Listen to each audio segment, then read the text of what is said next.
Chers amis auditeurs de Radio Courtoisie, bonjour. Au Libre Journal de la Défense, nous essayons d'alterner des sujets historiques, ponctuels parfois également des thèmes plus larges qui peuvent d'une façon ou d'une autre contribuer à élargir, à approfondir notre réflexion relative aux questions de défense. Précisément, comme la peur semble s'être installée dans notre actualité quotidienne, peur de la guerre. Depuis plusieurs années, on évoque des conflits de haute intensité et la guerre maintenant est proche de chez nous, aux confins de l'Est européen. Elle est très présente au Moyen-Orient. La peur face au changement climatique, la peur face au terrorisme, la peur larvée relative à l'effondrement de nos sociétés. Eh bien, face à tout cela, face à ce panorama qui peut parfois nous laisser sans beaucoup d'espoir, voire sans beaucoup d'espérance, il nous a semblé opportun de nous pencher sur ce sujet de la peur dont on voit bien qu'il ébranle, qu'il peut ébranler très profondément nos sociétés. Alors pour évoquer ce sujet, Axel Egnel et moi, bonjour Axel. Bonjour Philippe. En ce lundi de Pentecôte, nous recevons Piero San Giorgio, qui est auteur d'un ouvrage volumineux, massif, très analytique, qui s'appelle Survivre à la peur. Premier tome, le deuxième tome devrait bientôt suivre, chez Culture et Racines et publié en 2024. Alors c'est un livre qui nécessite d'être lu le crayon à la main car il décortique la peur sous toutes ses formes, physiologiques, philosophiques, historiques, avec beaucoup de références bibliographiques et voire également des exercices très concrets pour forcer le lecteur à regarder la peur en face dans de multiples situations et y faire face. Alors, nous allons essayer de traiter, pas de façon exhaustive, mais ce sujet par quelques coups de projecteur. Nous évoquerons avec l'auteur la question des origines de la peur dans l'histoire, et puis maintenant, quelle est-elle, comment se définit-elle aujourd'hui, quels en sont ses principaux aspects, quelques notions relatives à la peur, les schémas de la peur au combat, qui est abordée de façon très, très précise. Et comme nous sommes au Libre Journal de la Défense, je crois que nous y consacrerons un certain temps. La question de la gestion philosophique de la peur, qui nous amène à évoquer le vrai, le beau, le juste, qui nous amène aussi à évoquer la question de penser l'impensable. Et puis, enfin, nous nous demanderons si, pour faire face à la peur, eh bien, vivre avec héroïsme peut être une solution pour affronter cette grande question qui parcourt toute l'histoire et qui parcourt toutes nos vies individuelles. Et donc, pour aborder toutes ces questions, eh bien, nous recevons donc Piero San Giorgio, avec en référence son livre Survivre à la peur. Eh bien, Piero San Giorgio, bonjour. Bonjour. Après cette introduction, nous avons donc le plaisir de vous entendre, et c'est une question que Axel et moi posons fréquemment à nos invités. Qu'est-ce qui a motivé ce long travail ? Vous nous dites, vous écrivez que vous avez travaillé à ce livre pendant 8 ans. Qu'est-ce qui a motivé profondément ce livre ? Tout d'abord, merci de votre invitation. C'est toujours un plaisir d'être accueilli sur vos ondes. C'est effectivement un long travail, et ce qui l'avait motivé au départ, c'est que, comme vous le savez peut-être, j'avais écrit des livres qui exploraient l'effondrement de nos économies, l'avancement malheureusement dans des temps de troubles et de guerre. Et j'écrivais cela en 2011, et j'avais prévu qu'aux environs des années 2020, nous allions entrer dans ces temps difficiles. Et beaucoup de gens m'avaient dit c'est très bien de donner une analyse et surtout des solutions, à titre individuel, comment se préparer à ces temps difficiles, mais ne serait-ce que réfléchir à ces problèmes qui arrivent et qui aujourd'hui sont présents est très anxiogène, nous fait peur. Et mon intention n'était pas de faire peur aux gens, au contraire, mon intention était de les inciter à être dans l'action, de bouger, et donc de pouvoir agir et par l'action réduire cette anxiété, réduire cette peur. Et beaucoup m'avaient dit non, malheureusement, on était dans l'inconscience avant, et l'inconscience était formidable, nous n'y pensions pas, maintenant nous y pensons, et c'est effrayant.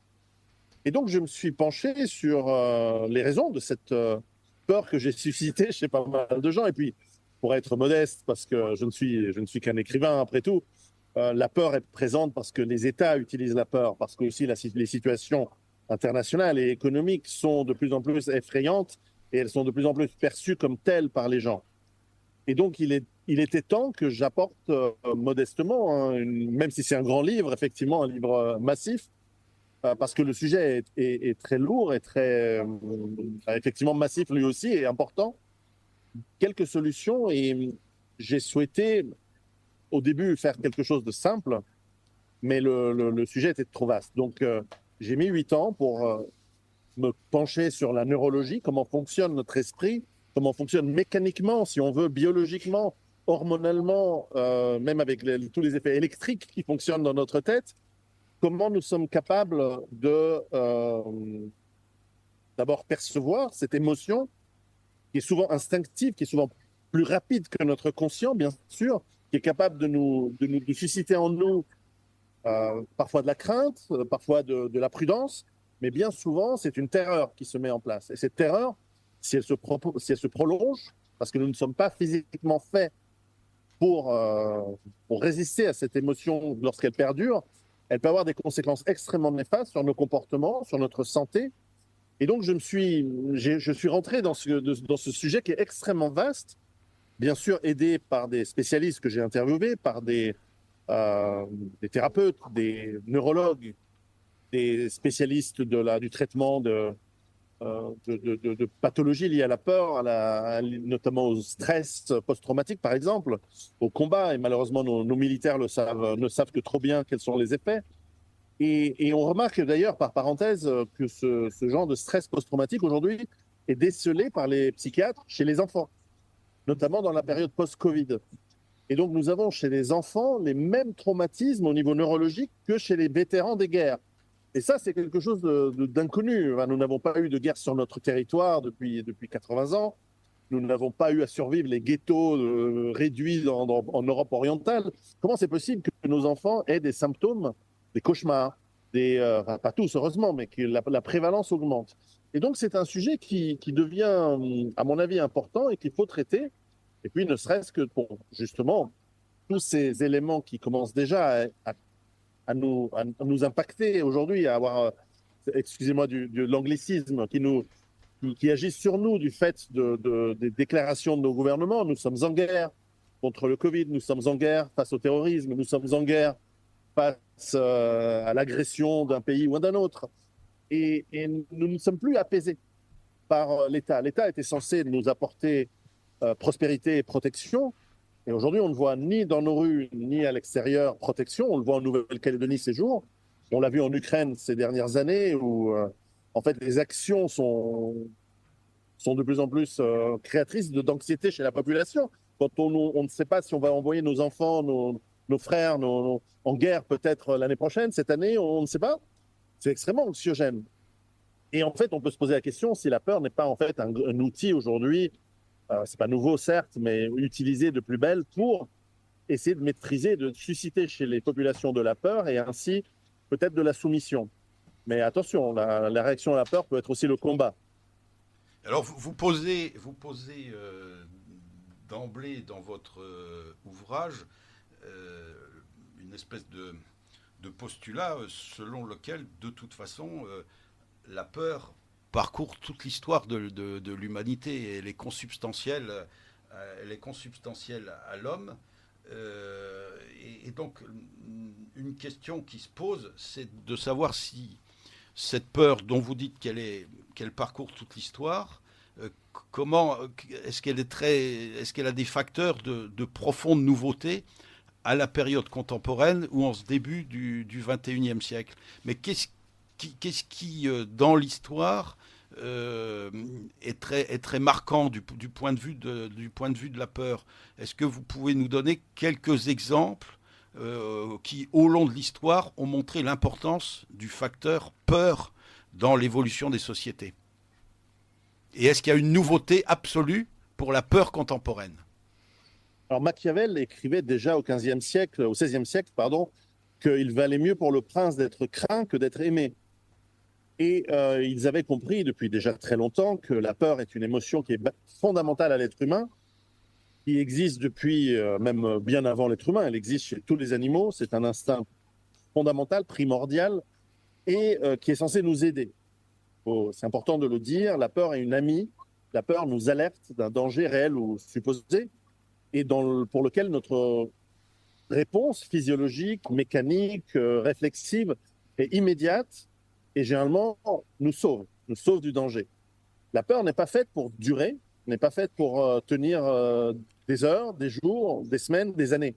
La peur doit agir en quelques secondes et notre réaction est adaptée à cela et elle est tout à fait saine. Bien entendu, depuis que les gouvernements existent, depuis que les hommes de pouvoir ou les femmes de pouvoir existent, nous avons l'utilisation de cet instinct en désignant par exemple l'ennemi. Ça peut être une catastrophe naturelle récurrente, ça peut être des inondations et pour lesquelles l'État va apporter des solutions, des barrages, des digues, etc. Donc on va utiliser d'un côté la peur pour des objectifs politiques a priori utiles à la société. On peut aussi désigner l'ennemi extérieur, l'ennemi qui veut envahir la cité, qui veut envahir le territoire. Ce sont des choses qui existent. Donc on ne va pas on ne va pas inventer des peurs. On va simplement montrer des choses effrayantes, des choses qui font peur, afin de mobiliser les ressources d'une nation, d'un peuple, etc. Ça, c'est je dirais, de bonne guerre, c'est naturel, ça s'est toujours fait.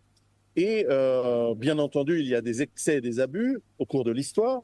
Mais dans l'ensemble, il y a une sorte de contrat social, pour revenir à Rousseau et bien d'autres, Et à Hobbes. qui ont déterminé, et à Hobbes bien entendu, qui ont déterminé finalement que si les dangers existent, il est légitime que l'État les montre et qu'il mobilise des ressources, parfois certes en exagérant un petit peu et en suscitant la peur dans la population, mais afin de créer finalement le bien, c'est-à-dire la protection et les conditions de la prospérité. Si on arrive au début de ce 21e siècle, depuis le 11 septembre en réalité, et on se rend compte que les politiques sont de plus en plus dans la désignation d'ennemis, dans la désignation d'événements et de situations qui font peur, mais qui n'ont plus la capacité d'apporter les solutions qui apaisent et qui contrebalancent. Donc on va faire peur, on va se saisir des ressources sous forme de taxation, et en réalité, il n'y a pas de solution qui arrive. Et donc on est dans une fuite en avant de peurs successives. D'abord, c'était la guerre contre le terrorisme à partir de 2001, puis attention, il faut envahir l'Irak, l'Afghanistan avant, etc. Et puis nous avons la Syrie, et puis nous avons la Libye, et puis nous avons le Covid qui est venu plus tard, et la crise économique. Et en fait, à chaque fois, les solutions ne sont pas mises en place ou ne sont pas efficaces. Et donc, nous avons mis, depuis maintenant plus d'une vingtaine d'années, des populations occidentales. Je ne pourrais pas dire la même chose sur la Chine, par exemple, parce que la Chine est prospère, par exemple. Mais en tout cas, en Occident, en France particulièrement, y compris chez moi en Suisse, aux États-Unis, en Angleterre, nous avons une fuite en avant de ce qui effraie pour mobiliser, parce que les réactions à la peur, si elles étaient à peu près approximatives, ou disons, si leur compréhension était approximative de la part des États et des gouvernements il y a un siècle ou il y a quelques millénaires, Jules César nous disait aux Romains, attention, les Helvètes et les Gaulois vont entrer en conflit, il va falloir intervenir. Donc il utilisait un peu la crainte. Mais il n'avait pas la compréhension de la neurologie humaine que l'on a aujourd'hui. Et depuis une cinquantaine d'années, même un peu plus, il y a des institutions qui vendent leurs services aux États, et pas qu'aux États d'ailleurs, à des gens très fortunés aussi, et qui expliquent comment fonctionne la neurologie humaine, qui expliquent comment fonctionne notre cerveau, qui expliquent comment on réagit. Et donc, cette manipulation qui peut se mettre en place, dont l'écrivain canadienne Naomi Klein, lorsqu'elle avait écrit son livre La stratégie du choc, avait très très bien, déjà en 2002, 2003 je crois, elle avait très bien vu comment ces centres de recherche, Institut Tavistock en Angleterre et bien d'autres, ont compris la réaction humaine et donc elle est appliquée maintenant dans la gestion des foules, dans la gestion des masses, parce qu'on sait comment on va réagir. Et la réaction de la peur, elle est très connue aujourd'hui. C'est la paralysie, la fuite, la soumission, la négociation ou, par exemple, le combat. Et donc, on va essayer de nous susciter des peurs qui vont nous amener à la soumission, qui vont nous amener à l'obéissance. Et le risque, évidemment, c'est qu'au bout d'un moment, les populations, neurologiquement, psychiquement, elles vont s'épuiser. Alors au plan Et neurologique, justement, je vous interromps parce que je crois que nous avons besoin d'avoir cette explication scientifique. Quels sont les mécanismes au plan neurologique relatifs à la peur, quel que soit le régime politique, la civilisation ou le temps de l'histoire dans lequel on se situe? alors, je parle sous le contrôle de neurologues comme Joseph Ledoux, que j'ai interviewé et qui explique ce mécanisme de manière assez simple dans mon livre pour qu'il soit compréhensible par tout le monde. Mais essentiellement, nos sens perçoivent un danger. Ça peut être l'ouïe, ça peut être on regarde la télévision, on entend des nouvelles. Ça peut être effectivement dans nos sens immédiats, si c'est un vrai danger comme la présence d'une bête sauvage, qu'elle soit humaine ou animale. Et la réponse va être d'abord instinctive au niveau de l'amygdale, qui est une des parties de notre cerveau qui est une sorte de chef d'orchestre de différentes autres parties qui donne des réponses à la peur. Donc cette amygdale, qui est une sorte de chef d'orchestre, va dire à nos muscles, prépare-toi au combat, prépare-toi à fuir. Et les hormones qui vont être suscitées, par exemple, par l'hippocampe, vont dire à notre cœur, bats plus vite. Concentre le sang sur les organes principaux et les muscles moteurs. Donc, nous allons avoir cette pâleur qui est classique des gens effrayés. Ils deviennent pâles parce qu'en fait, le cerveau se retire des capillaires, par exemple, de la peau pour aller sur notre foie, notre cœur, notre cerveau, évidemment, nos muscles moteurs qui sont les grands muscles des jambes et des bras. Et nous allons perdre d'ailleurs de la motricité fine. C'est très difficile sous l'effroi d'être capable de manipuler, par exemple, des petits objets ou de faire des manipulations complexes. En revanche, on le voit chez les combattants qui sont sous stress, ils vont taper fort, et on le voit par exemple pour tous ceux qui font du tir, lorsque vous êtes tranquille, pas chez vous, mais au stand de tir et que vous tirez sur une cible, relax, vous êtes assez bon, peut-être. Mais lorsque vous êtes au combat face au tir adverse et que vous devez courir et que vous êtes sous cette peur, eh bien, les tirs deviennent moins précis, vous êtes moins dans la compréhension de l'environnement, vous avez cette vision tunnel qui se met en place, c'est quelque chose de très connu chez tous ceux qui parmi nous combattent par moment. Et donc, nous avons cette réaction qui est souvent beaucoup plus rapide que notre conscience. Et ça, c'était peut-être un des points de départ de comment on va gérer notre peur, parce que lorsqu'on a compris ce processus, ensuite, on sait le reconnaître, puisque nous reconnaissons la manière dont nous répondons à la peur, nous reconnaissons nos changements physiologiques. On peut se dire, ah ah, j'ai peur. Et à partir du moment où on se dit, j'ai peur, commence la gestion par le mental, qui est en fait la vraie et meilleure manière de la gérer. Surtout si elle se... Oui, justement, une question sur laquelle il me paraît important d'appuyer. Qu'est-ce qui fait que sur un fait particulier qui occasionne de la peur, dans certains cas, c'est la peur qui nous fait fuir, et dans d'autres cas, c'est la peur qui, au contraire, nous élève au-dessus de nous-mêmes et nous fait réaliser des choses qu'on ne pensait pas pouvoir réaliser. Est-ce qu'il y a quelque chose qui a été déterminé dans le processus peut-être physiologique ou psychologique qui oriente notre action dans l'un ou l'autre sens? Alors, c'est une excellente question parce que beaucoup de scientifiques se penchent sur ces différences de réaction. Il y a un aspect génétique, il y a clairement un aspect qui est inné, qui est dans nous, on appelle ça l'instinct, mais pourquoi face au même danger, une personne va être paralysée, l'autre va courir? Et probablement qu'il y a un élément de sélection naturelle dans notre passé qui a déterminé cela. D'ailleurs, l'immense majorité des êtres humains, dans des situations, on va dire, entre guillemets normales, c'est-à-dire pendant le 99% de notre évolution, nous avons vécu plutôt dans la nature, pas dans les villes. Et les réactions face, par exemple, à un prédateur, qui peut être un lion ou un tigre, de grands chats, eh bien, en général, elles sont adéquates. C'est-à-dire que nous savons évaluer qu'en fonction de la distance, s'il vaut mieux courir, s'il vaut mieux rester immobile et ne pas se faire remarquer. Et cet instinct est généralement très bon, puisque par définition, nos ancêtres ont survécu à ces confrontations, en tout cas suffisamment longtemps pour pouvoir se reproduire. Et là où ça devient plus complexe, ce sont dans les interactions sociales. Il y a des gens qui sont très courageux, par exemple des anciens militaires, qui ont prouvé leur efficience et leur courage au combat, mais peut-être qu'ils ont très très peur de parler en public, parce que c'est une autre peur. Ce n'est plus une peur physique, mais c'est une peur de rejet social.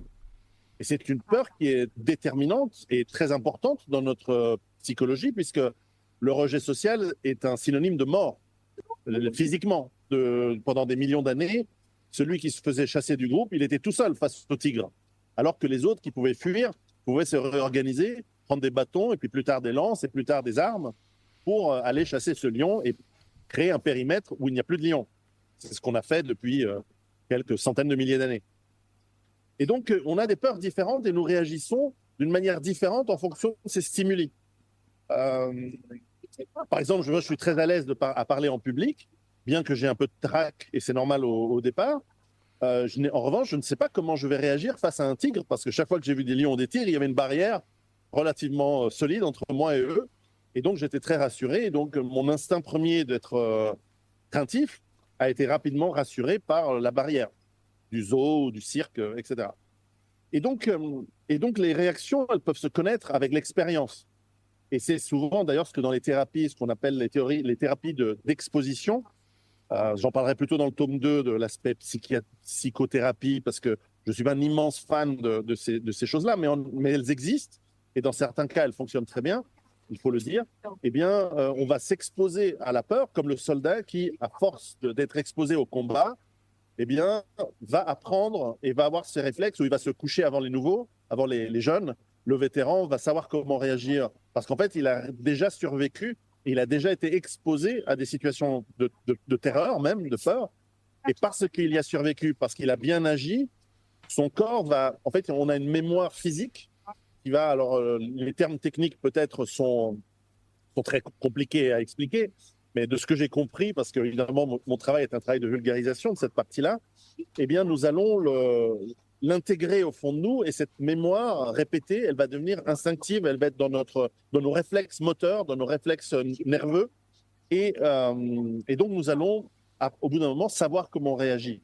Et puis l'expérience nous amène ce qu'on appelle vulgairement le sang-froid, c'est-à-dire la capacité face à un événement que l'on reconnaît, de réagir avec ce que l'on pense être la meilleure réaction possible, c'est-à-dire, par exemple, face à quelqu'un qui nous agresse dans la rue, en fonction de la distance, par la fuite, encore une fois, le combat ou la négociation. Ça existe. On peut dire à quelqu'un, bon, écoute, tu veux mon argent, pas de problème, je vais te donner mon argent, mais regarde, dans mon portefeuille, j'ai mes papiers d'identité, je te donne l'argent, mais je garde le portefeuille.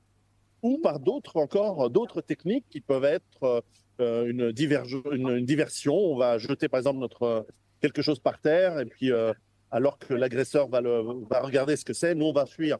Il y a une infinité évidemment de réponses possibles face à une infinité d'événements, mais évidemment lorsque l'on parle de groupe, lorsque l'on parle de réaction face à des États par exemple qui suscitent la peur en nous pour nous gérer, eh bien là, ça devient beaucoup plus complexe parce que nous ne sommes pas seuls à réagir. Moi, lorsque bon, évidemment, je ne suis pas né hier, donc forcément, lorsque un gouvernement essaie de me faire peur, je peux réagir avec beaucoup de méfiance et basé sur mon expérience.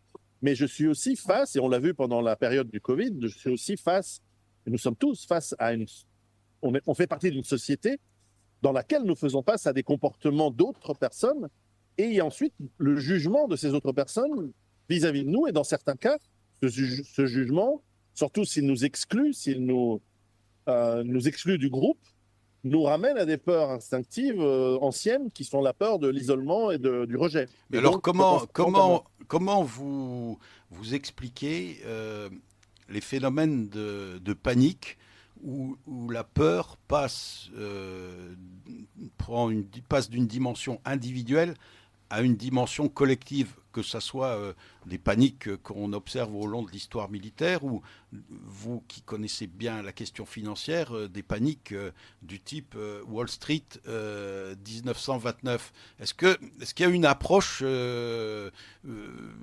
neurologique ou médicale de ces phénomènes? Comment passe-t-on de la peur individuelle à cette espèce de peur collective qui donne l'impression que tout à coup, prise d'effroi, un groupe, une société s'effondre?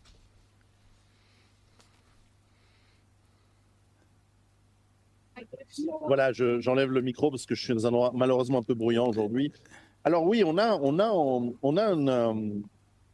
un concept qui s'appelle le cycle de OODA, O-O-D-A, qui nous vient de nos amis américains, qui nous explique que nous avons en réalité, puisque la peur est suscitée par l'observation ou un stimuli externe, la vue d'un objet ou d'un animal dangereux ou quelque chose de dangereux, ce qu'on entend, ce qu'on ressent, ce qu'on touche. Si on est agressé, par exemple, on nous touche, nos sens nous donnent cette alerte. Donc on a tout d'abord une observation, donc une phase d'observation, qui peut être une fraction de seconde, hein, évidemment. Ensuite, on a une deuxième phase, le deuxième O de ODA, qui est l'orientation. C'est qu'on essaie de comprendre, OK, qu'est-ce qui se passe? Je suis dans quel contexte? Parce que notre réaction de la peur varie du contexte. Si nous sommes dans un couloir, si nous sommes dans une grande plaine, si nous sommes entourés d'amis qui peuvent nous soutenir, si nous sommes isolés, tout ça, ce sont des éléments de contexte qui sont très importants. Et ensuite vient la décision. Et là aussi, ce deuxième élément peut être une fraction de seconde. Et puis vient un moment de décision. La décision, c'est qu'est-ce que je fais? Alors souvent, l'instinct va plus vite que nous, donc on va réagir, on va sursauter, on va se protéger. Mais si on a de l'expérience et si on est habitué, ce moment de décision va nous permettre de choisir dans l'éventail de notre mémoire, parmi les événements que nous avons déjà surmontés, des choix d'actions où on va décider de dire, je vais décider de combattre, je vais décider de fuir, je vais décider de ne rien faire, je vais décider d'appeler à l'aide, ou je vais décider de voir mes copains et de réagir face à ce danger. Et ensuite vient la phase de A, donc l'action, qui se nous met en place. Donc ça, c'est le processus optimal qui va nous permettre d'observer, nous orienter, décider, agir, et ensuite, en fonction du changement de la situation, de nouveau observer, s'orienter, décider et agir. Et on est dans un cycle qui nous permet d'avoir des bonnes décisions, a priori, on l'espère. Malheureusement, et c'est là où vient la panique, c'est lorsque nous sommes dans l'observation et on n'a pas encore le temps de s'orienter que la situation a changé. On nous a refait peur, il y a à nouveau un stimuli. Et donc là, on n'a pas le temps de décider et d'agir, on revient dans l'observation, on revient dire « Ah, il y a encore quelque chose qui fait peur ». Donc on essaie de se réorienter et il y a encore quelque chose qui nous fait peur. Et encore une fois, la peur est une réaction à quelque chose de réel, à un danger réel ou perçu comme réel. Il peut être inexistant, mais perçu comme réel. Ça, c'est souvent les problèmes d'angoisse et d'anxiété. Et donc, c'est un risque, et c'est certainement ce qui se passe dans les situations de panique, être constamment dans un cycle qui est court-circuité, observation, orientation, observation, à l'infini, jusqu'à ce qu'évidemment quelque chose de mauvais, souvent malheureusement, arrive. Et donc, dans ce cycle de panique, qui peut être amplifié par la présence d'autres personnes qui sont dans la même situation de vous, de panique, cette amplification des mouvements de panique crée une situation dans laquelle vous ne vous sortez pas, et c'est ce qui malheureusement provoque, parce que souvent on voit lorsque les intervenants, si vous avez parmi vous ou parmi vos auditeurs des pompiers, des sapeurs-pompiers, des gens qui interviennent ou des gendarmes ou des policiers qui interviennent lorsqu'il y a des accidents de masse, malheureusement on l'a vu lorsque, je me souviens quand j'étais petit ce drame du stade du Heysel, où il y avait des supporters, je parle de l'équipe de la Juventus, qui avaient fini écrasés, où ça arrive souvent aussi dans les incendies, dans des endroits clos, où les gens se ruent sur les portes et ils sont arrivés de la mauvaise direction, la porte ne s'ouvre pas et tout le monde s'écrase dessus, alors que l'esprit rationnel dirait, ben non, mais si tout le monde arrête de pousser et qu'on se recule d'1 mètre, on arrive à ouvrir les portes et tout le monde sort. Ben non, malheureusement, c'est pas comme ça qu'on fonctionne. Les gens qui arrivent, ils ont la porte qui ferme et ils se disent « Mon Dieu, j'arrive pas à ouvrir la porte ». Les gens qui suivent poussent, on est écrasé. Donc là, on n'est plus en train de se dire « Il faut que j'ouvre la porte ». On se dit « Mon Dieu, je suis écrasé ». Et ainsi de suite, et ainsi de suite. Et en fait, il n'y a plus personne qui dit « Reculez ». Peut-être des gens tout au fond disent « Non, mais reculez ». Et malheureusement, ils n'ont plus le moyen d'action. Donc on a ces mouvements de panique. Alors je prends des exemples malheureusement tragiques, mais ça peut arriver aussi dans des conversations où l'émotion monte et nous rappelle des craintes, je sais pas, de traumatisme qu'on a eu dans notre enfance. Ces applications, elles sont dans le quotidien, elles ne sont pas que dans des événements extrêmes, malheureusement. Et c'est ce qui peut susciter cette panique. Et je pense que tout le monde en conviendra, la panique n'est plus une peur qui nous veut du bien, ce n'est plus une peur qui nous est utile, c'est une peur qui est extrêmement dommageable, qui nous fait qui nous pose dans des actions extrêmement mauvaises. Vous parliez des crises économiques, c'est tout à fait juste, que parfois, voilà, des gens qui ont souvent investi avec trop de risques et qui craignent de perdre dans leur investissement se retrouvent à prendre de très mauvaises décisions face à la panique lorsqu'ils voient tout le monde vendre ou acheter. Enfin, en l'occurrence, dans les crises, c'est plutôt quand il y a de la vente. Et on le voit aussi dans des mouvements de foule qui peuvent arriver à des niveaux de violence extrêmes, là où l'individu, dans une situation normale, que l'individu n'aurait jamais fait. Et ainsi de suite, nous devons, en fait, encore une fois, ce que je décris est une manière de comprendre le phénomène pour qu'ensuite, avec notre rationalité, notre cerveau, la partie de notre cerveau qui est rationnelle et qui est basée sur la réflexion et non plus sur l'instinct, nous puissions reprendre le contrôle de ces instincts pour les modifier à notre avantage. Alors en vous écoutant, j'avais une observation, une question, c'est que me souvenant de la crise des subprimes de 2008, je me rappelle de l'espèce d'anxiété qui était quand même entretenue par les médias qui vous décrivaient quasi en temps réel la dégringolade des banques américaines. Et donc, certes, la peur ou la panique sont de toute l'histoire, mais les médias aujourd'hui contribuent volontairement ou non à entretenir, voire développer ces phénomènes. Et donc la question que je me posais, qu'on soit au stade du Heysel ou en 2008 à Wall Street, c'est comment se fait-il que malgré tout, vous ayez encore des gens qui aient suffisamment de sang-froid pour tenir bon au milieu de ces phénomènes. Ça veut dire que la question que posait Axel tout à l'heure sur la question de savoir pourquoi face à telle ou telle situation, vous aviez des gens qui réagissaient dans un sens ou dans un autre. Vous nous dites, oui, il est question de sélection naturelle, mais je me demandais si il n'y avait pas aussi une question d'éducation et de formation pour anticiper sur ces phénomènes et se dire qu'il était nécessaire de pouvoir compter dans nos sociétés si enclines à la panique, pouvoir compter sur des gens de sang-froid. Alors la question c'est comment les distinguer, comment les former. Ça me paraît tout à fait essentiel. Alors tout à fait. Alors au-delà de la génétique, il y a la formation. Et c'est une évidence que la formation, comme par exemple, je parlais de sapeurs-pompiers ou de militaires, passe par cette phase de sélection où on va éliminer les gens qui n'ont pas le mental capable de réagir de la bonne manière. Et puis ensuite, on va les former. On va apprendre, surtout à des jeunes, à réagir correctement face à différentes situations et éventuellement à réagir correctement face à des situations totalement inédites et imprévues. Il y a cette fameuse, je ne sais pas si c'est une légende ou si c'est vrai, mais on parle d'Amérindiens, donc des gens qui habitaient sur les côtes du Mexique actuel. Les premiers qui ont vu arriver les Espagnols, les caravelles espagnols, semblerait-il, ne les ont pas vus parce qu'ils n'ont pas su comprendre qu'est-ce que c'était. Ils regardaient l'océan et ce qui était pourtant une caravelle, un bateau, qui, pour nous qui en avons la conscience, la conception, serait une évidence.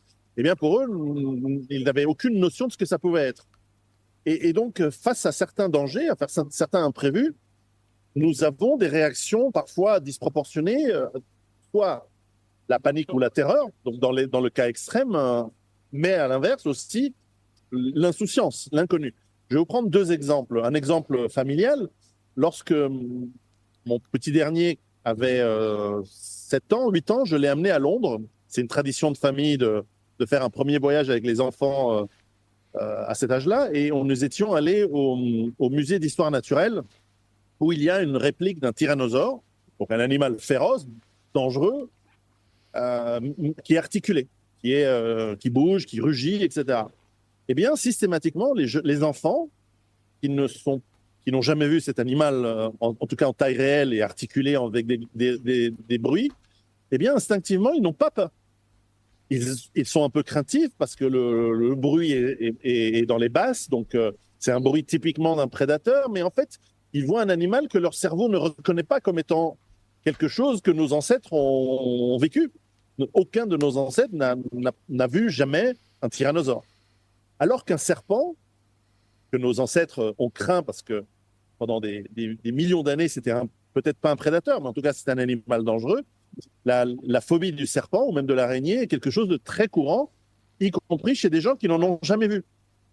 Et donc, il y a une préparation par la répétition des expositions, par l'entraînement, qui va nous permettre de réagir correctement face à un danger.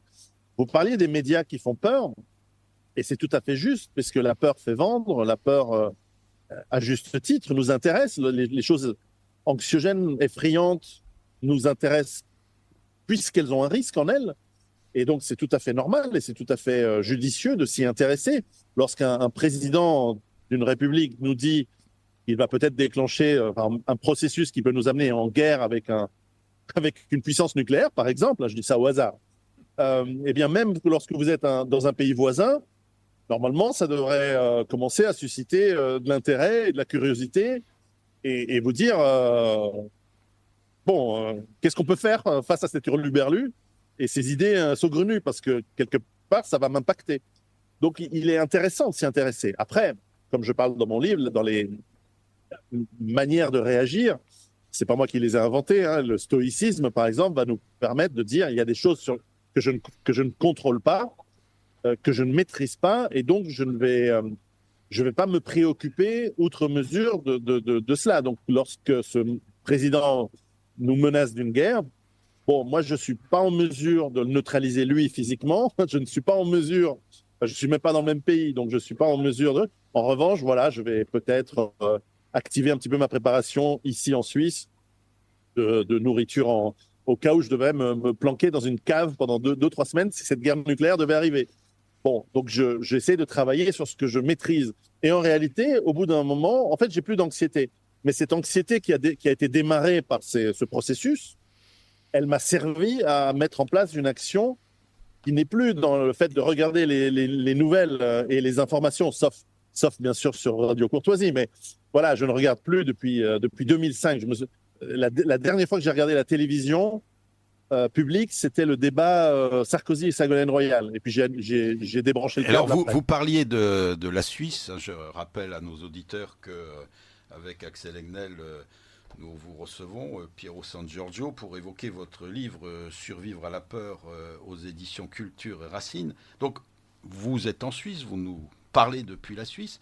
Et à propos de la peur, j'étais en train de me dire, en vous écoutant, que la Suisse, ayant évité bien des conflits depuis vos guerres intercantonales, est-ce que en Suisse, du fait que vous ayez évité les 2 grands conflits mondiaux, la peur de la guerre était moins marquante, et que quand on dit que la Suisse était peut-être ou est toujours une société dite apaisée, est-ce que le fait d'avoir été écarté des grandes tragédies du XXe siècle a minoré la peur de la guerre chez vous, comme si vous en étiez à l'abri par votre neutralité, puisque là vous évoquez les derniers propos du président de la République française, et vous nous dites au fond c'est comme si le sentiment de la guerre se rapprochait et passait les Alpes. Mais est-ce que les Suisses ont échappé à cette peur de la guerre? Est-ce que vous avez pu le constater? Alors, évidemment, je ne suis pas si vieux. Je n'y étais pas, mais de ce que j'ai pu entendre des anciens qui en parlaient, bien sûr que dans les années, les années précédant la Deuxième Guerre mondiale, il y avait une crainte, il y avait une réelle crainte d'être englobé et d'être emporté dans ce conflit global qui allait devenir global. Les belligérants étaient quand même voisins. la Suisse a mobilisé son armée, donc on se prépare, il se préparait. Et peut-être ce qui a beaucoup réduit la crainte, et encore jusqu'à il y a quelques années, c'est que la Suisse est un pays encore très homogène. Moins maintenant, évidemment. Nous en sommes peut-être pour les auditeurs français au niveau de l'homogénéité à ce qu'était la France il y a 20 ans. Mais on vous rattrape à grands pas, malheureusement. mais dans ce domaine en tout cas. Et donc certainement, l'homogénéité, elle fait que quand je parlais tout à l'heure de l'exemple où quand vous observez et que vous vous orientez, vous regardez et vous vous rendez compte que vous êtes entouré de gens comme vous, prêts à défendre le collectif. J'aime pas ce mot, ça fait très gauchiste de parler de collectif, mais enfin, le bien commun, la nation, la patrie. Et donc, lorsque vous savez que vous êtes tous des hommes solides sur le front, à la frontière, dans les bunkers, dans les forteresses, et que derrière, vous savez que vos femmes, vos sœurs, vos mères, vos filles, elles s'occupent des enfants, elles s'occupent de la jeunesse, de la génération future à la maison, en sécurité, ça apaise énormément, même si la crainte de la guerre est proche. Et aujourd'hui, tout ceci a quasiment disparu. Et donc, la Suisse, malheureusement, entre elle aussi dans ce processus globalisé de crainte globale, qui, dans le cas particulier que je prenais tout à l'heure, puisqu'on parle de guerre nucléaire, comme on le sait, à part pour Tchernobyl, les radiations éventuelles d'une guerre nucléaire ne s'arrêtent pas aux frontières. Et donc, nous subirions, même si la Suisse devait être neutre, ce qu'elle n'est pas aujourd'hui. Il faut le dire, la Suisse n'est plus un pays neutre.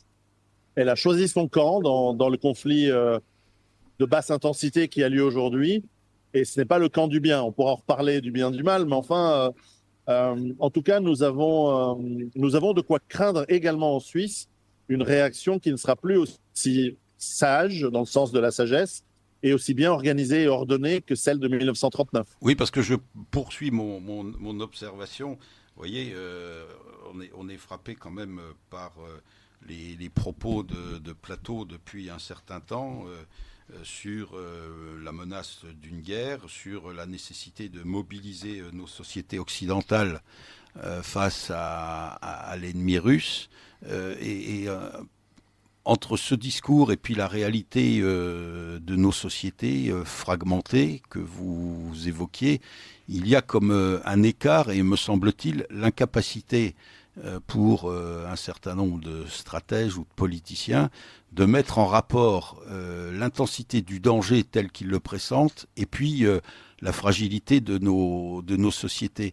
Et vous, dans l'hypothèse d'un conflit majeur en Europe, comment verriez-vous les réactions de ces sociétés, alors fragmentées du point de vue ethnique, mais qui sont aussi très fragiles du point de vue moral, même si on était encore homogène? J'ai pas de bonnes nouvelles dans ce domaine, à mon avis. Ce n'est que mon opinion et je vais rester très poli. Mais ça va être d'un côté, en cas de crise majeure, à mon avis, l'Occident va partir dans un chaos indescriptible, puisque les gens solides sont peu nombreux. Je veux dire, même les artistes, on est quand même passé de Brel à... Oui, vous avez eu un brillant représentant voilà, au dernier... oui, voilà, qui est... Après, je faisais remarquer à mes enfants que finalement, déjà, à l'époque où je suis né, David Bowie faisait la même performance. Donc, bon, les artistes sont ce qu'ils sont. Parfois, il y a des... Ils vont au-delà de ce qui est normal, entre guillemets, mais pourquoi pas. En revanche, c'est que l'on voit dans la société des gens incapables de défendre les murs de la cité. D'autant plus qu'une grande partie des ennemis de la cité sont déjà dans la cité depuis belle lurette. Ils vont prendre bientôt le contrôle par la démocratie de la cité. Et ça va être de toute façon une incapacité à gérer. Voilà, nous, en Suisse, avons aussi des centrales nucléaires comme vous. Le jour où on aura la discrimination positive et toutes sortes de minorités sympathiques qui vont gérer les centrales nucléaires, je pense qu'il n'y aura plus d'électricité très vite. Alors je vous interromps quelques secondes parce que nous avons ce que nous appelons à Radio Courtoisie un petit bobino et je laisse Claudia le diffuser pour nos auditeurs. Vous appréciez cette émission? Alors aidez Radio Courtoisie à en produire d'autres. Rendez-vous sur soutenir.radiocourtoisie.fr. Merci d'avance. Eh bien, chers auditeurs de Radio Courtoisie, nous poursuivons notre émission avec Piero San Giorgio pour traiter de la question de la peur dans nos sociétés à partir de son livre Survivre à la peur aux éditions Culture et Racines. Et donc ma question, mon observation portait sur le contraste ou la contradiction entre un conflit majeur probable ou envisagé ou souhaité, on ne sait pas trop, et la fragilité de nos sociétés. Et je vous demandais, Piero San Giorgio, votre appréciation sur cette contradiction et sur les conséquences qui pourraient en résulter si elle prenait toute sa consistance dans l'épaisseur de l'histoire. Oui, effectivement, les réactions seraient terribles, les conséquences seraient chaotiques, la cohésion des nations n'existe plus et on en voit des avant-goûts lorsque Saint-Martin est frappé par un ouragan, lorsqu'il y a des troubles comme en ce moment en Nouvelle-Calédonie. Nous ne pouvons imaginer que tout cela au centuple dans nos pays européens qui ont été démontés, démolis, déconstruits. Enfin, déconstruit est le bon mot. En plus, d'autant qu'en France, nous avons une série de penseurs qui se sont attachés à déconstruire. Vous les connaissez bien, vous les citez dans votre ouvrage. Axel veut vous poser une question. Oui, justement, à la question de Philippe, vous avez répondu, je n'ai pas de bonnes nouvelles à vous donner. Mais qu'est-ce qui fait que néanmoins, dans une société qui est affaiblie ou qui est en mauvais état de manière générale, qu'est-ce qui nous permet de penser que, malgré tout, dans la difficulté, lorsqu'il y aura vraiment un défi très important qui apparaîtra, alors les gens se révéleront et finalement, beaucoup de personnes qu'on pouvait penser incapables de réagir correctement, finalement trouveront au fond d'eux-mêmes la bonne réponse et la bonne action. Alors, j'en ai la certitude absolue. Et c'est plus de la foi, à la limite, de penser cela, parce que l'histoire nous montre que dans les temps difficiles, des hommes forts, même des femmes, mais surtout des hommes forts, sont capables de se lever, forts physiquement, mais aussi forts mentalement. Et puis aussi, le terme de foi n'est pas galvaudé dans ces situations-là. Ce sont des gens qui ont une abnégation, une fortitude pour reconstruire, pour d'abord tenir le coup et ensuite reconstruire. Simplement, il ne s'agira pas de reconstruire et de sauver tout le monde. Je crois que c'est trop tard. Je pense qu'il y aura une grande partie de la population qui, dans une crise majeure, et on la sent bien monter en puissance, on la sent bien, et je l'annonce depuis 2011, et je ne suis pas le premier. Aujourd'hui, beaucoup ont rejoint cette analyse que nous allons vers un système qui s'effondre et dans lequel il faut. Alors voilà ce qui va faire peur aux gens, malheureusement. Quand je dis il y aura une grosse partie de la population qui ne s'en sortira pas. Oui, mais regardez, si on prend. Et ça fait peur. Mais si on reprend un exemple dans l'histoire, un exemple tout simple. Prenons Jeanne Hachette à Beauvais. Voilà, Beauvais est assiégé, Beauvais va tomber et elle prend sa hachette et elle va sur les remparts et finalement elle arrive à galvaniser tout le monde. Et puis on a évidemment l'exemple en France de Jeanne d'Arc. Enfin voilà. Donc non seulement il y a des personnes qui sont elles-mêmes construites pour ne pas tomber, pour résister, mais il y a également d'autres personnes qui, alors que naturellement, elles auraient peut-être tendance à se coucher, entre guillemets, eh bien, seront exaltées, en quelque sorte, par l'exemple d'autres, et finalement arriveront à surmonter leur peur. Une contagion vertueuse. Il faut l'espérer, mais peut-être que ça arrivera à Beauvais, peut-être que ça arrivera dans un village des Alpes quelque part, mais... se dresser face à qui, contre qui, avec qui, Moi, je regarde autour de moi dans mes villes suisses, par exemple. Malheureusement, je n'aime pas dire ce que je vais dire, mais entre le contrat social qui a été brisé par l'État pendant la période Covid en ce qui me concerne, et des villes qui sont remplies de gens qui ne me ressemblent pas, qui ne pensent pas la même chose que moi, qui n'ont pas les mêmes croyances que moi. Bon, moi, j'ai pas envie de me dresser pour les sauver, hein. Personnellement, voilà, j'écris des livres, c'est déjà pas mal. Je donne des pistes dans ces livres sur comment on gère un effondrement économique, sur comment on gère la violence, comment on gère nos émotions. Peut-être ça, c'est la tâche la plus importante finalement. Mais si demain on me dit défends ta ville, Genève en l'occurrence, alors face à quoi? Face à qui? Moi, si je dois défendre Genève face aux Russes, je leur ouvre les portes de la ville. Mais si on me demande de sauver Genève face je sais pas, j'arrive même pas à imaginer un conflit qui puisse être cohérent dans mon esprit, parce que on risque d'être dans ce qu'on appelle les guerres moléculaires globales, c'est-à-dire où on a des petits groupuscules contre des petits groupuscules, des gens qui défendent peut-être un quartier pendant 1 mois, 2 mois, et puis ensuite c'est plus possible. On est dans des situations extrêmement chaotiques, extrêmement atomisées, extrêmement morcelées. Et donc, certainement, je fais signe à ma fille d'arrêter de parler dans le même endroit que moi. Non, non, on vous entend très bien. Ah, tant mieux. Malheureusement, mon avion a eu du retard et donc je suis encore à l'aéroport, alors que j'aurais dû être rentré chez moi à cette heure-ci. Mais c'est les aléas du direct.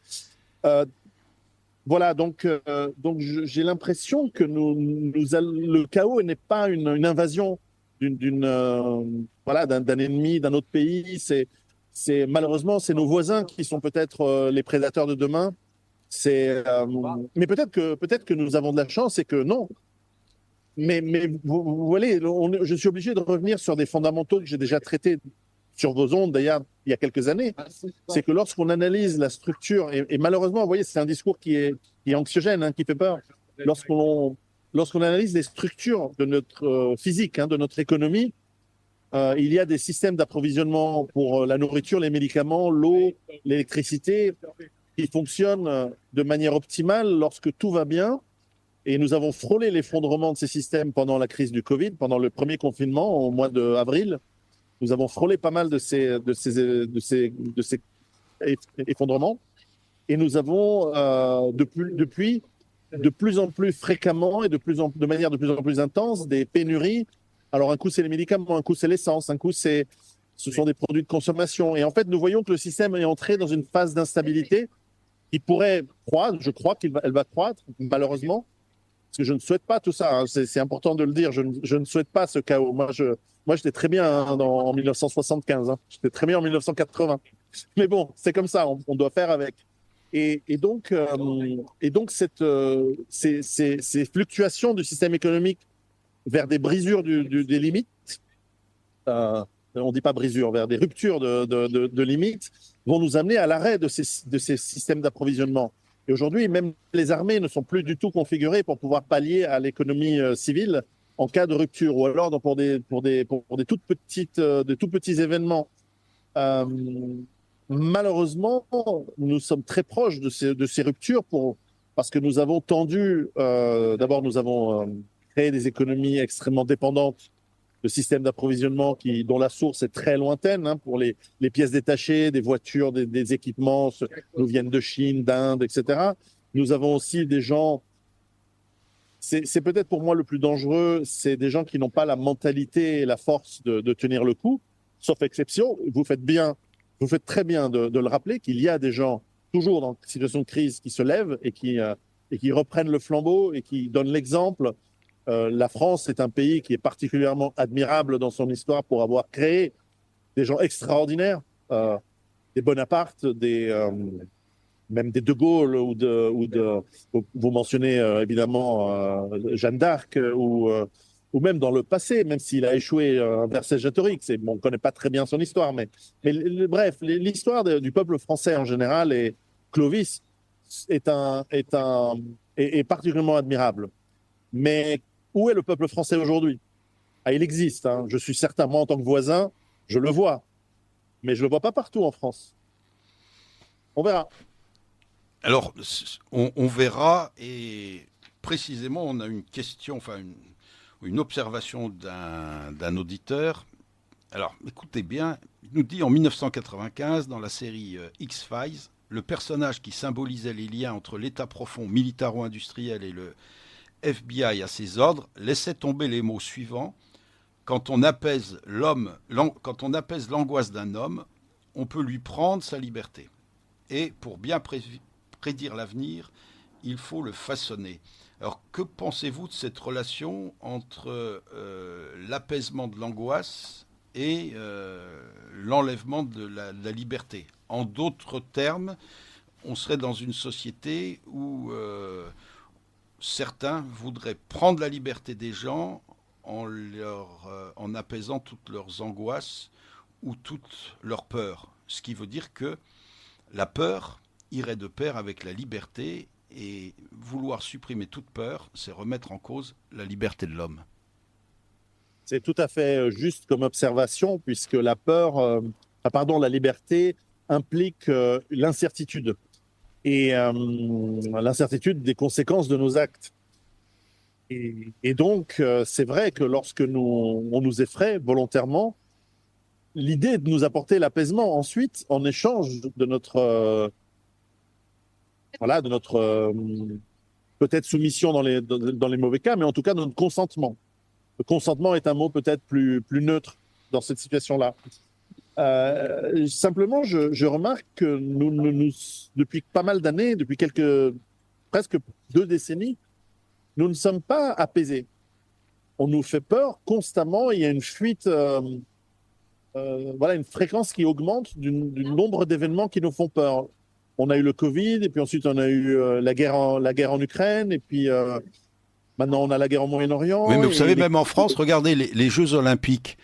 On est face à un paradoxe énorme, c'est-à-dire que fête de la fraternité humaine d'un côté, or tout ce qui va comme commentaire du point de vue, pour les commentaires relatifs aux Jeux Olympiques aujourd'hui, c'est pour évoquer les questions de sécurité, de risques de toutes sortes et de contrôle des populations. Donc d'un côté, et Philippe Buré l'aurait dit mieux que moi, bien évidemment, vous avez l'homo festivus pour lequel on voudrait calmer toutes les angoisses, et d'un autre côté, pour le même événement, on fait monter la température de la crainte, de la peur et de l'angoisse. Donc on est dans l'ambivalence permanente, oui. dans le traitement de la peur par endormissement d'un côté, et puis d'autre part, on ne cesse de la réveiller avec d'autres moyens. J'ai envie de vous répondre par une question. Y a-t-il une euphorie et un engouement réel auprès de la population par rapport à ces Jeux Olympiques? Alors, je n'en suis pas sûr. Voilà, c'est que face à trop de peur tue la peur. Ou trop de peur, peut-être pour reprendre une célèbre phrase d'un publiciste, est-il encore vivant? Je ne sais pas. En tout cas, clairement, ils en font trop. Et la vraie question, et cet auditeur qui vous pose la question est très juste, et je pense en dit beaucoup dans sa question, c'est que la question, sommes-nous gérés par des incompétents ou y a-t-il un plan? Peut-être les deux. Mais certainement, les résultats ne sont pas du tout des résultats qui ont l'air d'aller vers, certainement pas le bien de la population et des peuples, mais je crois non plus pas vers le bien des élites, des classes de la bourgeoisie supérieure, ni même des toutes grandes élites qui seraient en théorie l'état profond des grands pays occidentaux. Parce que je ne vois pas comment ils vont s'en sortir avec cette stratégie qui va tôt ou tard amener soit à l'effondrement, et donc en fait ils vont supprimer les forces qui leur ont permis d'avoir et de maintenir leur pouvoir économique, politique, financier, etc. Ou à force, vous savez, dans ce livre sur la peur, je mentionne des exemples d'expériences qui ont été faites sur des rats, dont une notamment à Nancy, qui a été faite par l'université de Nancy, par des professeurs qui ont utilisé des rats dans des expériences où on leur donne des chocs électriques et on essaie de voir leur réaction face à cette anxiété permanente que provoque le fait d'être dans une cage avec des chocs électriques fréquents. Et les rats finissent par s'entretuer, se détruire entre eux. Mais nous ne sommes pas des rats. L'être humain est capable, pour ceux d'entre nous qui ne sommes pas des politiciens, nous ne sommes pas des rats, nous sommes capables d'identifier celui qui nous donne des chocs électriques. Et aujourd'hui, avec les réseaux, avec Internet, grâce à des médias comme le vôtre, entre autres, nous sommes capables d'identifier et peut-être de diriger notre courroux, notre mécontentement, j'utilise des euphémismes, face à ceux qui nous créent cette situation depuis quoi, 50 ans, 60 ans, et qui donc, en tout cas 50 ans, et donc, ça va mal se passer, ça va mal se terminer. Vous voyez, alors, quand je me balade alors, il se trouve que depuis 2-3 ans, depuis la période Covid, je vais faire ma barbe chez des barbiers musulmans. Voilà, ce sont des Albanais en Suisse. Et eh bien, je découvre, voilà, je ne suis pas du tout musulman, je ne suis pas du tout dans cette croyance-là, mais je découvre des points communs d'hommes droits, d'hommes qui sont capables de se battre, et finalement des croyances qui sont saines vis-à-vis du gouvernement, vis-à-vis de l'État, vis-à-vis de ceux qui essaient de nous manipuler par la peur pour nous agir. Donc en fait, ils ne sont pas comme moi, ils ne réfléchissent pas comme moi, en tout cas dans leurs croyances religieuses, mais dans la vie de tous les jours, dans la droiture et le fait de regarder droit dans les yeux le pouvoir et de lui dire non, on ne consent pas à cette peur, on ne consent pas à ta politique, je ne consens pas à être que l'on ait des gens qui transportent, par exemple, bon, je ne suis pas français encore une fois, pardonnez-moi, mais je pense que peu de Français, ou en tout cas une grande partie de Français, ne se sentent pas aujourd'hui en phase avec les gens qui portent la flamme olympique en France, ou certains en tout cas. Ou certains porteurs. Certains porteurs en tout cas, et j'espère qu'ils ont réussi quand même à trouver des grands athlètes français pour la porter par moment, et pas juste des bouffons ou des je sais pas quoi. Et donc, ou des malades mentaux, en tout cas, ou des handicapés. En tout cas, vous voyez il y a un nouveau peuple qui est peut-être en train de se créer. Et je mentionnais le Covid parce que je vois dans certains quartiers de Suisse ou de France des populations entières qui sont peut-être pas d'origine européenne, etc., mais qui, sur cette problématique-là, ont assez bien agi, avec une forme d'intelligence qui était insoupçonnée en ce qui me concerne. Ce qui veut dire qu'il y a une certaine vision ou sentiment d'un ordre naturel qui serait quand même partagé par un certain nombre de gens aujourd'hui. Donc ça pourrait tempérer votre pessimisme. Ça pourrait tempérer. Ça pourrait le tempérer. Alors ça m'amène à évoquer deux choses. Quand vous évoquez la question de la peur au combat, vous avez cité un exemple tout à fait intéressant d'un caporal américain qui s'appelle Alvin York, qui, en octobre de 1918, en Argonne, tue 28 Allemands, fait prisonnier plus d'une centaine d'Allemands d'un bataillon qui se rend à lui. Et là, vous illustrez bien, et ça rejoint quand même le propos d'Axel, de dire que au milieu de la tempête, vous avez des gens qui se révèlent. Alors, des gens qui se révèlent d'un côté, d'autres, comme votre barbier albanais, dont vous avez le sentiment qu'ils partagent, pas tout, mais un certain nombre de choses de bon sens. Tout ça tempère quand même votre pessimisme. Alors, à travers votre livre, on devine un certain nombre de vos convictions, même si vous évoquez dans votre chapitre sur la religion Saint Thomas d'Aquin, on voit que vous n'êtes pas exactement dans la filiation chrétienne, mais vous en avez quelques éléments. Et moi, j'aimerais quand même vous rappeler le fameux mot de Jean-Paul II à la loggia de Saint-Pierre en octobre 78. « N'ayez pas peur ». Alors, certes, vous nous avez dit que la peur était quand même consubstantielle à la nature humaine, mais est-ce qu'aujourd'hui, quelles que soient nos convictions, est-ce que les gens de bon sens ne doivent pas justement obéir à ce mot d'ordre ? N'ayez pas peur, parce que sinon, tous les jours, on peut se réveiller en ayant peur de toutes sortes de choses. Est-ce qu'il n'y a pas quand même un réveil qu'on pourrait fonder sur cette intervention? N'ayez pas peur, que ce soit votre barbier albanais, que ce soit vous, ou que ce soit des chrétiens européens. Oui, alors je suis étonné que que mon éducation chrétienne ne ressort pas. Si, plus. non. Elle ressort, mais comme je le disais dans votre chapitre religion, Oui. que vous balayez un certain nombre de convictions ou de croyances. Vous interviewez d'ailleurs un avocat versaillais, là, Monsieur Huyghe Despointes, qui fait l'éloge de la part de l'empreinte chrétienne en Europe. Mais voilà, je ne vous faisais pas un procès Non, bien sûr. polémique, hein. Mais je vous faisais remarquer que cette intervention du pape polonais de septembre 78 résonnait encore, bientôt 50 ans après, de façon, me semble-t-il, assez prophétique. Voilà. Alors certainement, l'immense force du christianisme est que le pape Jean-Paul II a probablement, je parle sous votre contrôle, souhaité exprimer ce jour-là. C'est le message fondamental de Jésus qui est que face à la mort, nous n'avons pas à avoir peur. Et la peur de la mort est fondamentale et particulière à l'être humain. Les animaux ne veulent pas mourir, mais n'y réfléchissent pas, n'y pensent pas comme le pense l'humain. Et c'est pour ça que j'ai voulu faire un long chapitre sur cette crainte de la mort et sur l'excellente solution que peut apporter certaines religions, pas toutes. En tout cas, certaines religions ont une approche extrêmement remplie de sagesse et d'ailleurs les millénaires qui se suivent le montrent, qui fonctionnent. Puisque ne pas avoir peur, je crois que lorsque Jean-Paul II disait ne faut pas avoir peur, c'est pas lorsque vous traversez la rue de se faire écraser par une voiture. Là, la peur, elle est de toute façon plus forte que votre foi ou quoi que ce soit. En revanche, c'est la peur de mourir, c'est la peur de l'inconnu qui vient avec cette mort, la peur de la souffrance.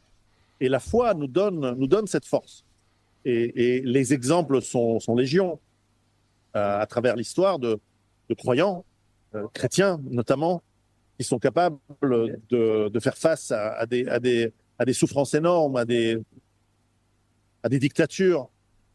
Et Jean-Paul II en savait quelque chose, évidemment, par rapport à la dictature soviétique, communiste ou même socialiste en Pologne.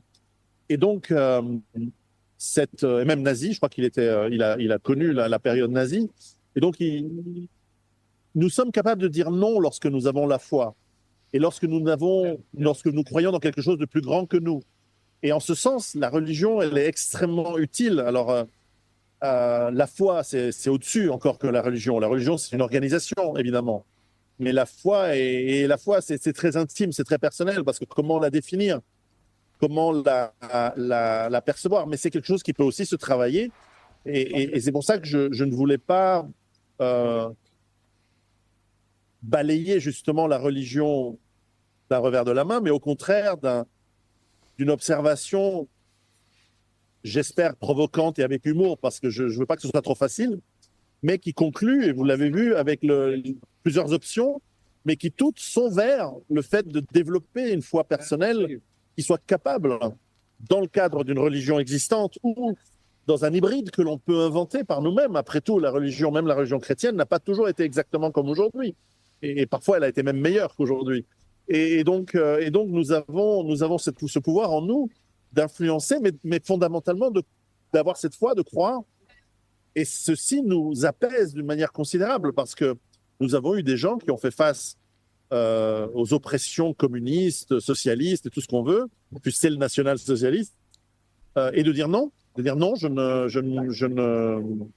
n'accepte pas cette manière de faire, j'ai une éthique, je sais faire la différence entre le bien et le mal, et donc je dis non. Et là, on retombe dans ce que décrivait Orwell dans 1984, c'est ce que le totalitaire ne peut pas contrôler. Le rêve du totalitarisme, c'est de contrôler notre esprit, pas seulement nos actions. Et lorsque nos actions et notre esprit sont celles de dire non, c'est quoi la pire des choses qui peut arriver? C'est qu'ils nous tuent ou qu'ils nous torturent. Mais si nous n'avons pas peur parce que nous savons qu'il y a quelque chose d'autre, eh bien à ce moment-là, ils n'ont pas de pouvoir sur nous. Et en ce sens-là, je crois que l'on pourrait comprendre cette phrase de Jean-Paul II et qui est au fond l'enseignement de Jésus-Christ.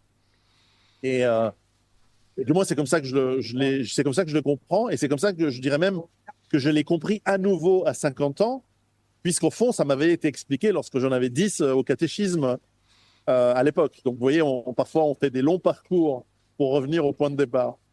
Alors, c'est vrai que vous avez un chapitre important sur la question de la mort et permettez-moi de vous livrer une petite réflexion. Quand on s'intéresse à la démographie, qui est une science qui ne ment pas, on s'aperçoit que petit à petit arrive sur ce qu'on peut appeler entre guillemets le marché de la mort, les générations du baby-boom. Et quand on lit Philippe Ariès et la part de l'impact de la mort sur nos sociétés, on peut aussi se demander si à la fragilisation qu'on évoquait précédemment ne va pas s'ajouter cette arrivée en masse de la mort pour des raisons démographiques dans les 20 ans ou 30 ans à venir. Et donc, ça serait aussi une peur supplémentaire qui va s'instaurer dans des sociétés qui, d'une façon ou d'une autre, ont perdu la foi. Est-ce que cette appréciation ou cette analyse-là rapide que je vous livre, vous la partagez? Oui, bien sûr. Malheureusement, c'est quelque chose qui avait été, dont les prémices se sentaient déjà au 19e siècle. Nous avons, à la fin du 19e siècle, dans des registres différents, des gens comme Nietzsche ou Dostoïevski, qui finalement nous avertissaient, nous disaient attention à ne plus avoir la foi. Vous allez tomber dans le piège d'autres foi qui seront meurtrières, qui seront des gigantesques... voilà, Dostoïevski parlait des possédés, et en ce sens, il voyait le totalitarisme arriver du XXe siècle. Nietzsche nous disait, après, puisque l'homme était en train de tuer Dieu, et je ne crois pas qu'il le disait avec une joie de cœur. Je pense que quand on relit bien les Nietzsche, on se rend compte que c'est un avertissement. Eh bien, quand on regarde l'abîme regarde en nous, et dans ce sens, le nihilisme va nous posséder. Et alors, le croyant va dire que c'est le mal, mais probablement c'est pire, parce que beaucoup de choses maléfiques sont faites en croyant faire le bien. Et donc, le guide de la religion, de la foi, nous permet, parce qu'encore une fois, c'est pas une secte qui a été inventée avant-hier. Ce sont des religions qui ont des milliers d'années, des centaines, des siècles, qui ont été à l'épreuve du temps et qui ont montré qu'elles correspondent, et c'est ça un peu ce que j'essaye de définir dans l'éthique, qu'elles correspondent notamment à une forme d'anthropologie profonde de l'être humain. Il y a peu de religions qui survivent longtemps lorsqu'elles ne correspondent pas à ce qu'est la nature humaine. Et la nature humaine, elle peut être différente d'un endroit à l'autre, elle peut être différente d'une latitude à l'autre, certes, mais il y a quand même des points communs très, très importants. Et alors, comment vous expliquez-vous cette rupture anthropologique intervenue en Occident qui fait qu'aujourd'hui, on a une technocratie aux commandes? Vous le dites en disant le Léviathan et sa techno-bureaucratie ont pris le parti de la stratégie de la peur. Comment cette techno-bureaucratie peut-elle être aussi opposée à des vérités anthropologiques profondes? Qu'est-ce qui s'est passé dans la tête, dans l'intelligence, dans le cœur des élites européennes pour qu'on en arrive à une négation anthropologique fondamentale? Alors, je crois qu'il y a évidemment beaucoup de facteurs, mais une phrase que j'aime beaucoup, une phrase d'un auteur récent, Jordan Peterson, nous dit que si la route vers l'enfer est pavée de bonnes intentions, elle est surtout pavée de mauvaises intentions. Et que probablement, il y a des gens qui aiment faire du mal. Il y a des gens qui sont petit à petit aux commandes, parce que si vous voulez faire du mal, autant avoir le levier de l'État plutôt qu'être dans votre cave.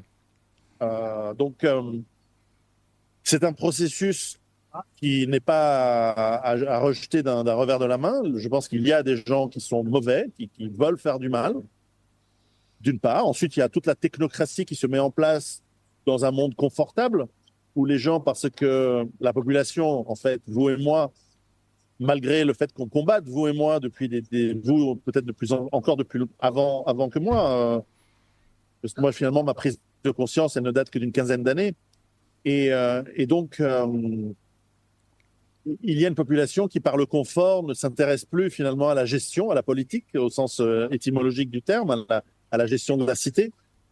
Bon, on a de l'eau chaude, on a de la nourriture quand on veut, on a plus ou moins du travail, tout va bien. On est aussi rendu mou par l'excès de sexualité, qu'elle soit réelle ou virtuelle, par l'excès de confort, par le divertissement permanent.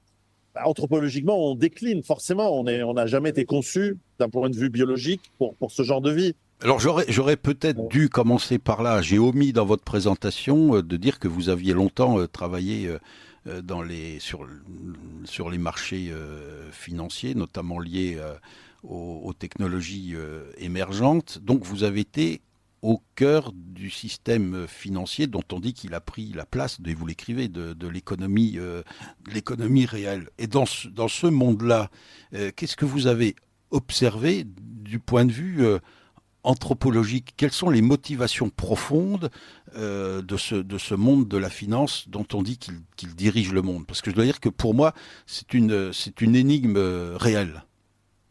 Et Alors, quel est le regard que vous portez avec l'expérience que vous avez eue? Alors, pour être précis, j'étais commercial dans des entreprises. Ah, nous avons une petite interruption technique. Ça y est, suis, nous vous entendons. Oui, très bien. Je dis, j'ai travaillé 20 ans dans le logiciel en tant que commercial et responsable marketing, enfin, cadre et cadre sup dans ces boîtes-là. Mais c'est vrai que lorsque j'ai vendu ma boîte, je l'ai vendue à New York, au cœur du monde de la finance. Et là, j'ai pu voir, parce qu'il y avait toutes sortes de structures pour financer l'achat de ma société qui s'étaient mises en place. Beaucoup ont fini par m'escroquer en réalité. Mais j'ai pu voir un petit peu la motivation. Et la motivation, elle est très simple, c'est plus d'argent. Et parce que plus d'argent achète plus de pouvoir. Plus de pouvoir, c'est plus de, je suppose, de femmes, de tous les plaisirs que l'on peut avoir et que l'argent procure. C'est aussi la vanité, ce sont toutes ces choses d'ailleurs contre lesquelles voilà, la société traditionnelle nous met en garde. Oui, d'ailleurs, vous citez Saint-Jean. Hein, vous allez me dire que je vous titille un petit peu. Mais non, là, vous citez Saint-Jean dans votre chapitre sur les religions. Et on peut dire que finalement, les grandes questions évoquées par Saint-Jean sur les concupiscences, enfin, la chair, le pouvoir, c'est-à-dire ce qui attire l'homme plutôt vers le bas que vers le haut, vous avez pu, vous, finalement, le constater au plan professionnel, d'une certaine façon. Oui, et je me demande si le fait d'écrire des livres sur des sujets qui sont assez clivants et sur des sujets qui font que jamais je ne retrouverai un emploi normal dans une entreprise, c'est pas possible avec mes positions. Eh bien, ce n'est pas une force, ce n'est pas en fait une manière de brûler mes propres vaisseaux, mes propres navires, pour ne plus jamais revenir dans ce monde de tentation.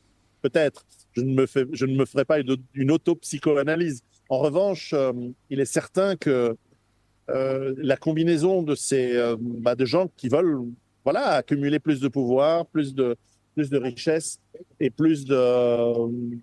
par tous les moyens, y compris le fait d'écraser les autres, d'écraser les peuples, d'écraser les gens, de s'accaparer le pouvoir. Ça, c'est une réalité, mais nous les laissons faire parce que nous le voulons bien, finalement. Alors, nous le voulons bien.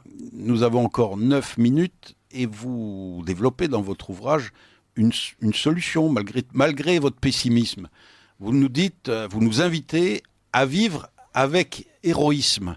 Alors quelques mots sur cette invitation à nous élever, à nous surélever. Alors j'espère ne pas être pessimiste, mais plutôt réaliste. Mais bon, après nous sommes tous le pessimiste de quelqu'un d'autre. En revanche, c'est vrai que une fois que nous avons appris à gérer notre peur par la philosophie, par cette approche de réflexion dans le tome 1. Dans le tome 2, je parlerai plutôt de l'approche physique, comment on gère les peurs physiquement. Mais si on ne commence pas par l'esprit, par l'intellect, mais aussi la croyance, le physique n'est que peu de choses. Et donc, j'incite le lecteur, et vous l'avez vu, il y a des exercices qui nous permettent d'apprendre, de travailler sur nous-mêmes, de comprendre qui nous sommes et ce que nous voulons. Mais une fois que nous avons appris qui nous sommes, que nous gérons les peurs, la question qui reste, c'est pour faire quoi? Nous voulons survivre, nous voulons maîtriser nos événements, nos émotions, mais pour quoi faire? Est-ce que nous voulons rester un petit esclave employé, soumis, ou est-ce que nous voulons faire de grandes choses? Alors, Et moi, évidemment, j'incite, j'enjoins les lecteurs, une fois qu'ils ont fait tous ces exercices, à devenir ces gens qui vont pouvoir se dresser, comme Jeanne Hachette ou Jeanne d'Arc ou tant d'autres, face à, à l'insupportable et au mal même. Chacun avec sa modestie, mais... Et donc, j'appelle ça le héros. Et j'analyse dans ce chapitre un petit peu les structures littéraires qui, depuis la Nuit des Temps, depuis l'Iliade, depuis l'Odyssée, et jusqu'à Star Wars, pas pour dire l'étendue qui est de la créativité humaine, qui structure ce voyage du héros qui va devoir faire face à lui-même, à ses propres démons, à ses propres imperfections, à ses propres difficultés. Et grâce à ses amis, grâce à la foi peut-être, grâce à ses objectifs, réussir à faire quelque chose de grand. Et ce quelque chose de grand, ça peut être quelque chose aussi simple, mais qui est grand, qu'avoir une famille, et de s'y tenir, et d'élever ses enfants correctement. Ça, c'est déjà un acte Oui, c'est ce que héroïque disait de nos jours. Peggy à propos du père de famille en disant que c'était le héros des temps modernes. Ce qui n'est pas faux. Oui, oui, grand auteur, tombé trop jeune et trop tôt, malheureusement, mais oui, grand monsieur que Charles Péguy. Et puis, alors à nous de prendre des actes, donc en responsabilité, en réfléchissant correctement, toujours, je crois, mais à un moment, nous ne sommes pas ici sur Terre pour vivre 70 ans, 80 ans, à rien faire et à consommer et être juste, comme dirait notre ami, mon ami en tout cas, Pierre Hillard, des estomacs avec un sexe. Enfin, on est là pour plus. Alors certes, c'est beaucoup plus facile de dire ça à 50 ans que quand j'en avais 20. Mais bon, c'est comme ça. Ben, je le dis maintenant. Avec du recul, je me rends compte que la vie, ce n'est pas qu'une série de divertissements, ce n'est pas qu'une série de soumissions pour avoir un peu plus, pour avoir un peu plus d'espace dans une cage dorée.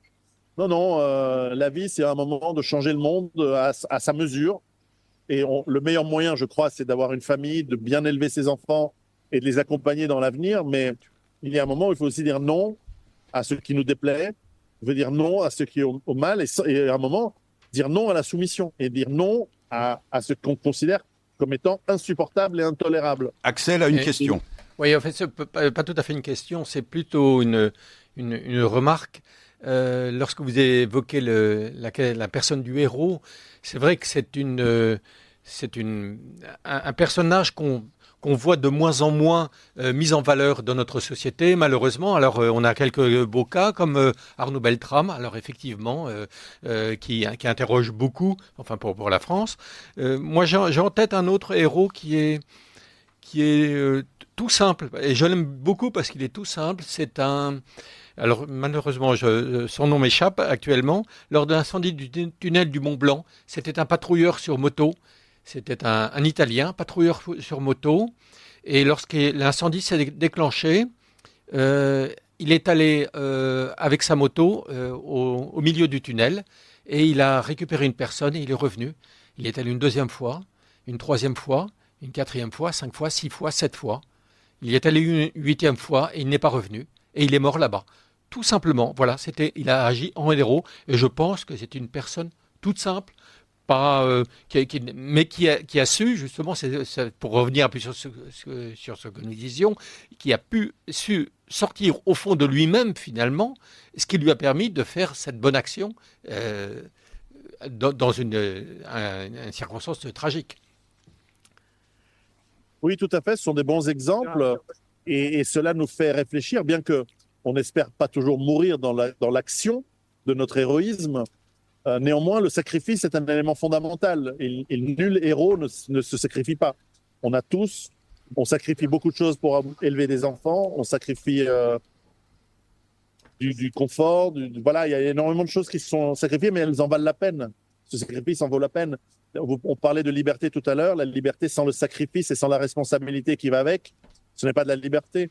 L'amour sans le sacrifice, c'est pas de l'amour, c'est autre chose. C'est du désir, c'est du plaisir, mais que sais-je. Mais le vrai amour, c'est le sacrifice qu'on a pour ses enfants, pour des êtres aimés et bien au-delà. On a peut-être notre nation, une vraie nation, hein, un vrai peuple-nation. Mais voilà, c'est juste ce que vous dites. Il y a du sacrifice, et ce sacrifice, étonnamment, même si aujourd'hui, depuis 50 ans, on a rabaissé ce genre d'action où que les héros étaient remplacés par des anti-héros très mauvais, très. Et en fait, on ne trompe pas l'être humain. L'être humain, il sait reconnaître les gens héroïques. D'ailleurs, vous savez, les femmes, elles aiment les héros. Elles aiment les héros. Elles n'aiment pas les héros, mais elles aiment les héros. Et comme nous sommes tous quand même un petit peu motivés par l'amour que les femmes peuvent avoir pour nous, parce qu'on les aime encore plus, on se rend compte que celui qui est un peu mesquin, veule, qui reste dans son coin, en fait, c'est pas celui qui va être aimé. Et donc l'héroïsme est une manière de découvrir l'amour que la société et les gens portent aux héros. C'est pas l'objectif, hein. L'objectif n'est pas d'être aimé. L'objectif, c'est justement, on devient héros parce qu'on aime les autres, on aime la quête, on aime et c'est un vaste sujet. Eh bien, écoutez, nous vous remercions très chaleureusement d'avoir répondu à notre invitation puisque l'émission se termine. Merci pour cet entretien. Et puisque vous évoquiez l'héroïsme, je me demande s'il n'est pas une réponse, une belle synthèse à votre citation que vous faites, celle d'un philosophe romain, Lucius Annaeus Sénèque, avant Jésus-Christ. L'homme a toutes les peurs des mortels et les désirs des immortels. Et donc je me demande si l'héroïsme n'est pas une façon de surmonter la peur et de s'élever ou de se surélever dans le monde du divin ou dans le monde céleste. Et c'est une façon de répondre à ces peurs que vous évoquez dans cet ouvrage Survivre à la peur aux éditions Culture et Racines. Merci Piero San Giorgio.